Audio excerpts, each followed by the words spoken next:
Bismillahirrahmanirrahim.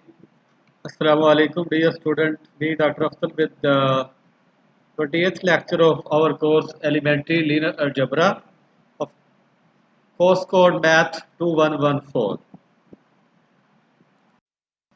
So, from last three lecture, we have started the valuation of the determinants. So, in this lecture, we will continue to explore the determinants, and especially in this lecture, we will evaluate the determinants by row reduction.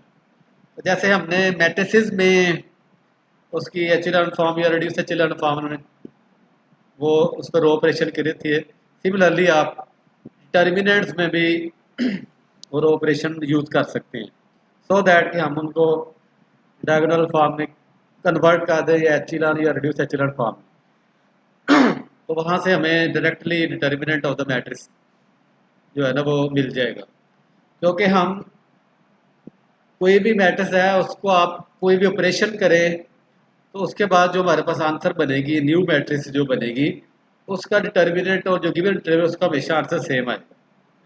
So in this lecture we will discuss the evaluation of the determinants by row reduction method. In this section we will show how to evaluate a determinant by reducing the associated matrix to row echelon form. वो reduce echelon form में भी कर सकते हैं और echelon form में भी कर सकते हैं. In general, this method requires less computation than cofactor expansion and hence is the method of choice for large matrices. इसके 2-3 अगर मैट्रिसेस हैं तो उसका डिटर्मिनेंट कैलकुलेट करना with the help of cofactor expansion वो मुश्किल नहीं है, लेकिन अगर आपके पास मोर देन 3, 4, 5 की अगर हमारे पास मैट्रिक्स है उसका अगर हमने कोफैक्टर एक्सपेंशन से डिटर्मिनेंट कैलकुलेट कर रहे हैं तो वो बहुत लेंथी प्रोसेस है. तो उस लेंथी प्रोसेस को हम मिनिमाइज करेंगे with help of row reduction method. So for this we have a basic theorem. We begin with the fundamental theorem that will lead us to an efficient procedure for evaluating the determinant of a square matrix of any size. So उसके लिए हमारे पास है जी, let A be a square matrix if A has a row of zeros or a column of zeros, then determinant of A is equal to 0. Theorem की statement ये है कि अगर आपके पास कोई स्क्वायर मैट्रिक्स है तो उसमें कोई भी रो या कॉलम उसके सारे जीरोज आए एलिमेंट, तो देन उसका डिटर्मिनेंट हमेशा 0 होगा. वो को फैक्टर एक्सपेंशन से भी आप सॉल्व कर सकते हैं, लेकिन डायरेक्टली हम यहाँ प्रूफ इसका देते हैं आपको. Since the determinant of A can be found by a cofactor expansion along any row or column, we can use the row or column of zeros. और हमें पता है, ये हमने पिछले लेक्चर में देखा हुआ है, कोफैक्टर एक्सपेंशन से आप डिटर्मिनेंट कैलकुलेट कर सकते हैं of any matrix along any row और कॉलम. तो रो और कॉलम के साथ एलिमेंट हम लिखते हैं और उसके कोफैक्टर हम कैलकुलेट करते हैं, उनको प्रोडक्ट और सम करते हैं तो हमारे पास डिटर्मिनेंट ऑफ द मैट्रिक्स आ जाती है. तो हम यहाँ पे ये यूज करेंगे, अगर आपके पास कोई भी रो या कॉलम 0 हैं तो हम उसके अलोंग ही कोफैक्टर कैलकुलेट करेंगे. Thus, if we let C1, C2, so on to Cn denote the cofactors of A along that row or column, then it follows that determinant of A is equal to, for example, first row है तो first row का first element 0 है तो उसके पास cofactor C1 आ जाएगा, plus second row second element 0 है उसके साथ कोफैक्टर C2 आ जाएगा, and plus so on to जो nth एलिमेंट है फर्स्ट रो का उसमें 0 ही है उसके साथ भी कोफैक्टर Cn आ जाएगा. अब 0 को आप किसी भी फैक्टर के साथ मल्टीप्लाई करेंगे तो उसका आंसर 0 आएगा. सो 0 प्लस 0 प्लस 0 0 आ जाएगा. सो तो फर्स्ट फंडामेंटल जो प्रॉपर्टी है या आप थ्योरम इसको कह सकते हैं डिटर्मिनेंट का, कि अगर आपके पास कोई भी स्क्वायर मैट्रिक्स हो, उसकी एक रो या कॉलम के सारे एलिमेंट जीरो हों, then the determinant of that matrix will be zero. Next है जी ट्रांसपोज के वाले से। The next theorem, theorem 2, is very useful to find the determinant of a matrix and determinant of its transpose. So let A be a square matrix, then the determinant of A is equal to the determinant of its transpose. अभी हमने आपको जो previous दो lecture में बताया था कि अगर आपके पास कोई मैट्रिक्स को, उसके आप को फैक्टर भी कैलकुलेट कर सकते हैं और को फैक्टर की किसी रो या कॉलम के साथ आप उसका डिटर्मिनेंट कैलकुलेट कर सकते हैं। तो जो ट्रांसपोज होती है तो वो तो हमारे पास रो को कॉलम में लिख देते हैं या कॉलम को रो में लिखते हैं, तो वही हमारे पास ट्रांसपोज ऑफ ए मैट्रिक्स आ जाती है। तो अभी हम पता है कि किसी भी रो के लॉन्ग आप को फैक्टर एक्सपेंशन करें या किसी कॉलम के साथ उस मैट्रिक्स की डिटर्मिनेंट के को फैक्टर की एक्सपेंशन करें, तो वो हमेशा answer of the determinant is same. So since transposing a matrix changes its columns to rows and its rows to columns, the cofactor expansion of A along any row is the same as the cofactor expansion of A transpose along the corresponding column. For example आपने A transpose लिया है तो आपने first row को first column में लिख दिया है, तो फर्स्ट रो के लिहाज से एक्सपेंशन करें या फर्स्ट कॉलम के लिहाज से करें तो उसका आंसर सेम आएगा। Thus both have the same determinant. Hence, determinant of A is equal to determinant of its transpose. तो अगर आपके पास किसी भी मैट्रिक्स का डिटर्मिनेंट दिया गया है तो वो पूछता है कि इसके ट्रांसपोज का डिटर्मिनेंट क्या होगा, तो वो हमारे पास वही आंसर होगा, सेम होगा। ओके जी, now elementary row operations. The next theorem 3 shows how an elementary operation on a square matrix affects the value of its determinant. Let A be an n cross n matrix.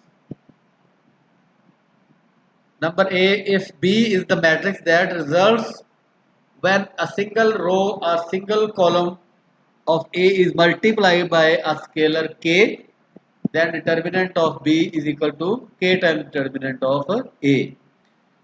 Means के ए part ये है कि अगर आपके पास B matrix जो नई बनती है वो ऐसी है कि उसमें किसी भी मैट्रिक्स ए की रो या कॉलम के साथ हमने कोई स्केलर मल्टीप्लाई किया हुआ है के, then we can say that determinant of B is K times determinant of A. B property है, if B is the matrix that results when two rows or two columns of A are interchanged, then determinant of B is minus determinant of A. दो row या column को आप interchange करते हैं तो हमारे पास minus की साइन है। और नंबर सी पार्ट है जी, if B is the matrix that results when a multiple of one row of A is added to another row और when a multiple of one column is added to another column, then determinant of B is equal to determinant of A. Mean कि आप किसी भी रो या column को किसी constant से multiply करें और किसी रो या कॉलम में उसको ऐड कर दें तो उसका आंसर वही होगा जो ऑलरेडी मैट्रिक्स हमारे पास एग्जिस्ट करती है, उसमें वो प्लस ऑटोमेटिकली खत्म हो जाएगी।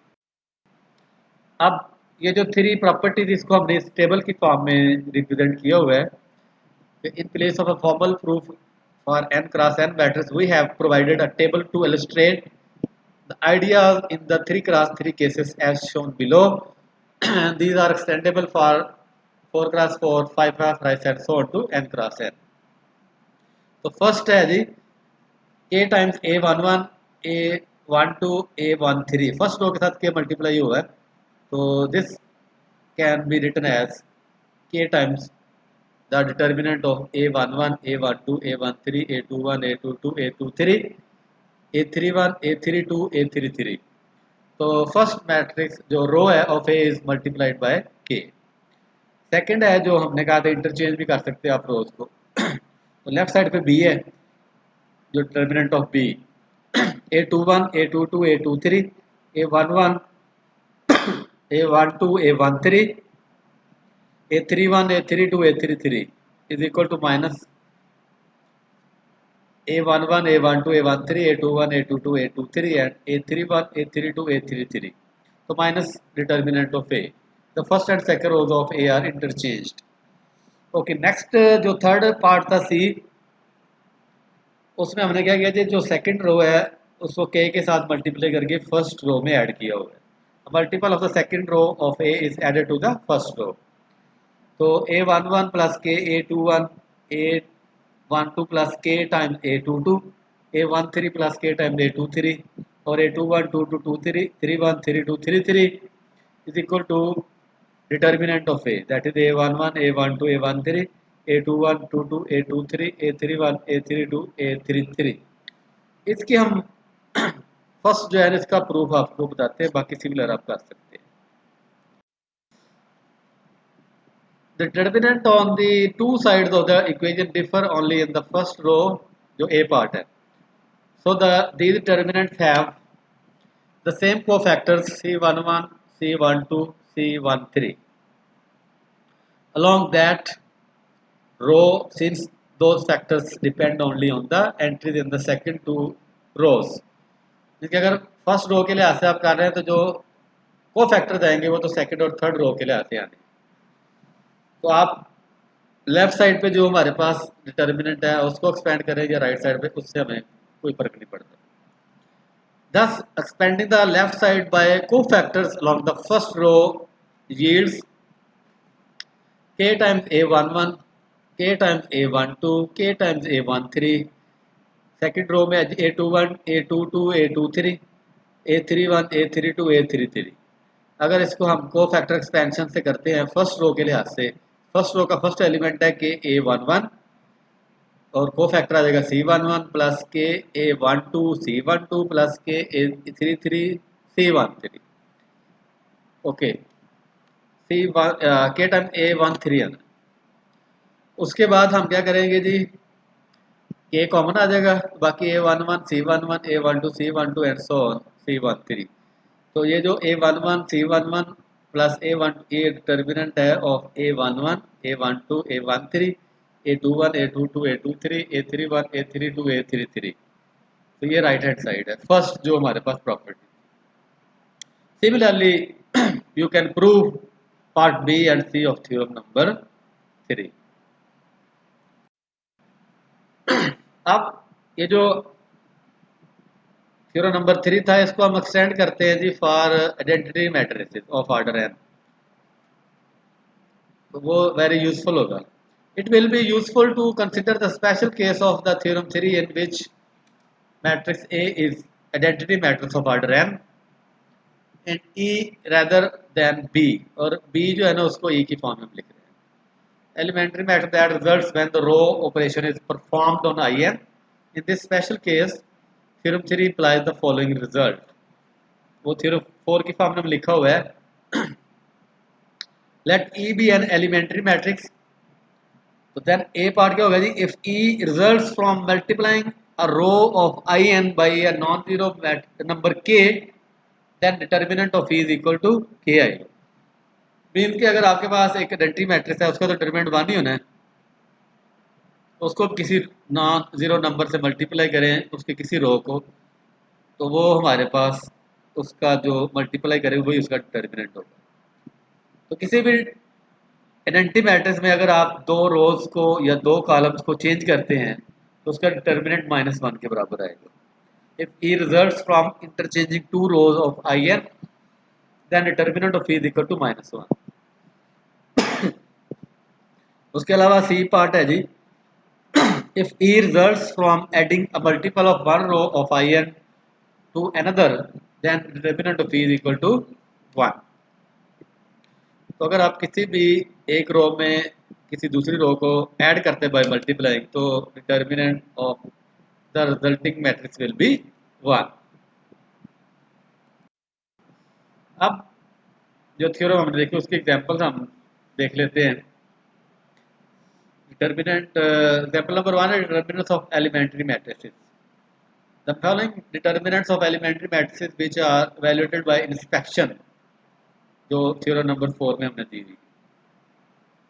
Observe that the determinant of elementary matrix can not be zero. इसके जो हमारे पास आइडेंटिटी मैट्रिक्स है उसकी डिटर्मिनेंट कभी भी जीरो नहीं हो सकती। तो जितनी मर्जी आप उसकी रो या कॉलम इंटरचेंज कर लें तो उसका आंसर बेशक या तो 1 आएगा या -1 आएगा। तो फर्स्ट पार्ट है जी, ये भी हमने सेकंड रो को के से मल्टीप्लाई किया हुआ है, के is 3। So 1 0 0 0 3 0 0 0 0 1 0 0 0 0 1. The second row of I4 was multiplied by I3. So determinant of this 4 cross 4 matrix is 3. The B part, इसमें फर्स्ट और फोर्थ रो को इंटरचेंज किया हुआ है, that is by the determinant of this matrix -1। अब जो सी part है इसमें हमने मल्टीप्लाई किया हुआ है जी रो 4 को और उसको ऐड किया हुआ है रो 1। तो अब ये अपर ट्रायंगुलर भी बन रही है, तो अपर ट्रायंगल में भी आप देख रहे हैं तो उसकी जो डिटर्मिनेंट दी है वो मल्टीपल ऑफ द एलिमेंट्स होती है इन द मेन डायगोनल। तो मेन डायगोनल में इसमें जो एलिमेंट बढ़ रहे हैं वो that is 1 1 1 1। So 7 time the last row of I4 was added to the first row, so the determinant of this matrix is 1। अब एक छोटा सा क्वेश्चन है जिसमें हमने वेरीफाई करना है कि डिटर्मिनेंट ऑफ ए और determinant of its transpose is same, where A is a matrix with element 3 2 1 7। So determinant of A is the absolute mod of 3 2 1 7। 3 7 are 21 minus 2 19। This is question number 1। अब हम transpose लेते हैं पहले। A transpose is, ये first row first column में लिखी जाएगी 3 2 और सेकंड रो सेकंड कॉलम में 1 7। अब इसका डिटर्मिनेंट कैलकुलेट किया है, तो determinant of A transpose is 3 1 2 7 की mod, that is 3 7 are 21 minus 2 is equal to 19। So hence from equation number 1 and 2 we can see that the determinant of A is equal to determinant of its transpose। At the end we have two questions for you। First question में तो verify करना है कि determinant of A और इसकी transpose जो है ना वो सेम है। ये आपकी अपनी चॉइस है कि इसको आपने को फैक्टर एक्सपेंशन से करना है या कोई एक आधी मैट्रिक्स लेके उसके ऊपर नीचे जीरो बना लेंगे जो रो है। जैसे फर्स्ट पार्ट है इसमें सेकंड रो का फर्स्ट एलिमेंट 1 है तो उसके ऊपर और नीचे जीरो बना लें, फिर सेकंड रो के साथ इसको एक्सपेंड कर फर्स्ट कॉलम के साथ सॉरी। और सिमिलरली जो बी पार्ट है इसमें जो हमारे पास फर्स्ट कॉलम है उसका लास्ट एलिमेंट 1 है, उसके ऊपर आप जीरो बना लें 4 वाला। बाकी एक्सपेंशन करेंगे तो उसका आंसर आ जाएगा। सिमिलरली उसका ट्रांसपोज का भी इसी तरह करना है।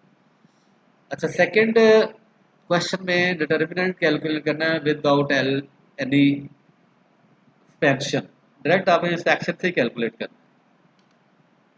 तो फर्स्ट पार्ट में आप देख सकते हैं कि third row is multiplied by -5, तो इसका जो डिटर्मिनेंट होगा वो -5 होगा। बी पार्ट में क्या किया हुआ है, जो इंटरचेंज किया हुआ है सेकंड और थर्ड रो को, इसका डिटर्मिनेंट क्या आएगा -1। और सी पार्ट में क्या किया है कि फोर्थ रो को मल्टीप्लाई करके 9 से सब्ट्रैक्ट किया हुआ है second row. So the determinant of this matrix is also 1। अभी हमने जो लास्ट एग्जांपल की थी। बाकी इसमें हमने जो मेन चीज़ पढ़ी है कि आप रो रिडक्शन से आप बड़ी बड़ी मैट्रिसेस के डिटर्मिनेंट कैलकुलेट कर सकते हैं और उसके ऊपर उसको रो एचेलॉन फॉर्म में चेंज करके उसका अपर ट्रायंगल में या लोअर ट्रायंगल में। और दूसरा हमने देखा कि रो दो इंटरचेंज करें तो माइनस आ जाती है डिटर्मिनेंट में, और किसी भी रोग के साथ कोई स्केलर मल्टीप्लाई हो रहा हो तो वो आप कॉमन लेके बाकी determinant of the matrix calculate कर सकते हैं। और बाकी एलिमेंट्री जो हमारे पास मैट्रिसेस हैं आइडेंटिटी उसकी भी हमने प्रॉपर्टीज पढ़ी है theorem number 4। So that is all about this lecture. So इंशाल्लाह सी यू नेक्स्ट लेक्चर।